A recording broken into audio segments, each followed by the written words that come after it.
नजर डालेंगे तिजारत की दुनिया पर। वज़ीर-ए-आज़म मोहम्मद शहबाज शरीफ की अक़वाम मुत्तहिदा की जनरल असम्बली के 80वें इजलास के मौका पर वर्ल्ड बैंक ग्रुप के सदर अजय बंगा से मुलाकात हुई, जिसमें इस्लाहियाती एजेंडे और तरक्याती शराकत दारी समेत अहम अमवार पर बात हुई। वज़ीर-ए-आज़म ने वर्ल्ड बैंक को ज़्यादा मौसर और तेज़ तर तरक्याती शराकत दार में तब्दील करने पर अजय बंगा की क़यादत को सराहा और कोरोना वबा और 2022 के तबाहकुन सैलाब के दौरान पाकिस्तान के लिए वर्ल्ड बैंक की मावनत को काबिल कदर करार दिया। शहबाज शरीफ ने आलमी बैंक के सदर को हुकूमत के जामा इस्लाहियाती एजेंडे से आगाह किया, जिसमें वसाइल के मौसर इस्तेमाल, तवानाई के शोबे की इस्लाहियात, निजकारी और मौसमियाती तब्दीली से बचाव के इक़दामात शामिल हैं। इक़्तिसादी राब्ता कमेटी ने इस्तेमाल शुदा गाड़ियों की कमर्शियल दरामदात की इजाज़त दे दी है।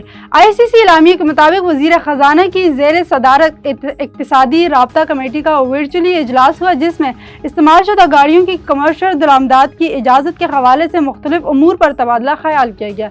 इलामी में बताया गया कि 5 साल से कम पुरानी गाड़ियाँ 30 जून 2026 तक दरामदात की जा सकेंगी, ताहम बाद अज़ा गाड़ियों की उम्र की हद खत्म कर दी जाएगी। वज़ीर-ए-आज़म मोहम्मद शहबाज शरीफ ने अक़वाम मुत्तहिदा की जनरल असम्बली के 80वें इजलास के मौका पर आलमी मालियाती फ़ंड की मैनेजिंग डायरेक्टर क्रिस्टीना जॉर्जिएवा से मुलाकात की। वज़ीर-ए-आज़म ने सैलाब के पाकिस्तानी माशियत पर असर को IMF जायजे में शामिल करने का भी मुतालबा किया। मुलाकात में वज़ीर-ए-आज़म ने पाकिस्तान के साथ IMF की देरीना शराकत दारी को सराहते हुए कहा कि क्रिस्टीना जॉर्जिएवा की क़यादत में तावन मज़ीद मुस्तहकम हुआ है।